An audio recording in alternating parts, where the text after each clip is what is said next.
I am a 48-year-old COVID vaccine injured woman who had one Pfizer shot, and my life has been completely ruined since.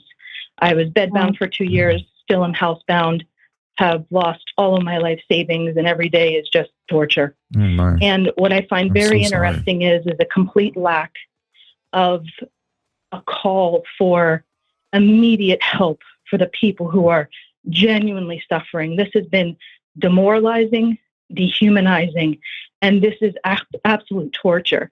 And it's real easy for people to sit back now and say, oh, mandates were wrong and this, that, and the other. But as we've known for a long time, and as it comes out more and more, if this was a created thing, why is there not pressure put upon the developers, the government, to say, hey, you guys made this, you know what the pathophysiology is, you did this. What is the antidote? What can be done for these people? Where is the immediate call for the countless people who need help? Well, as you know, Drew, I've been talking about this in colorful terms for a while. I said that there are three buckets in my viewpoint of how we need to handle what happened during this debacle. Number one is understanding exactly the entire scope of the injuries. Number two is holding people accountable for what they did. And number three is Kelly Victory's how do we unfuck it, the unfuck it bucket. How do we unwind this for the people who are injured? Smart people smarter than I in terms of this technology, created this mRNA shot. They created this. They know how it is now on them to create the way to undo it. There's got to be an off switch or a way to mitigate the damage. And I, for one, have been calling now for the better part of 5+ years for exactly that.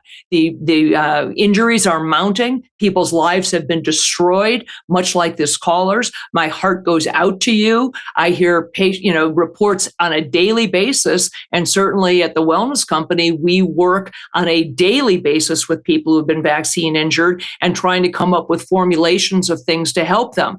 But I agree, without a huge pot of money in terms of, to be put towards this, to be towards the vaccine injured, it really isn't going to be enough. And I agree. I think that people like Rand Paul and Senator Ron Johnson are definitely looking at that. The reality is, I don't know, I looked at Dr. Redfield too, because he comes from the government. He knows where this was, he was there when this all went down. Maybe he has some ideas. He's also spending most of his time treating vaccine injured.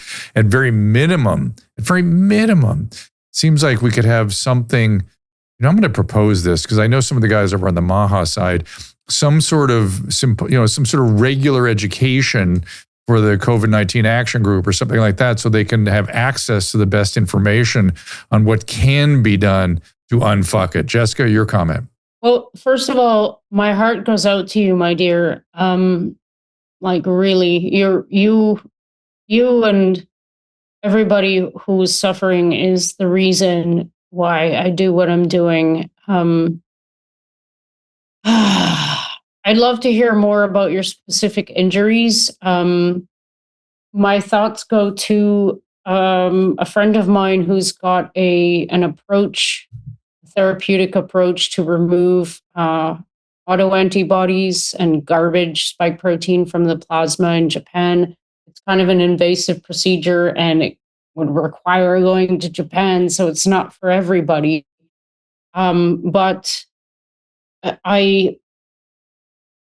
I completely agree, and I'm kind of struck by the use of your word antidote, because sometimes I do wonder with all of these people who are clearly involved in the creation of this pathogen and the cover-up, I have to wonder if there isn't something sitting in some barrack somewhere that could actually help people. I don't know. I really don't know the answer, because from what I understand and from what I've been looking at for the last 6 years, something about these COVID shots completely destroys the immune system in about, I don't know, I'll just throw a percentage out there, about 20% of people who got them.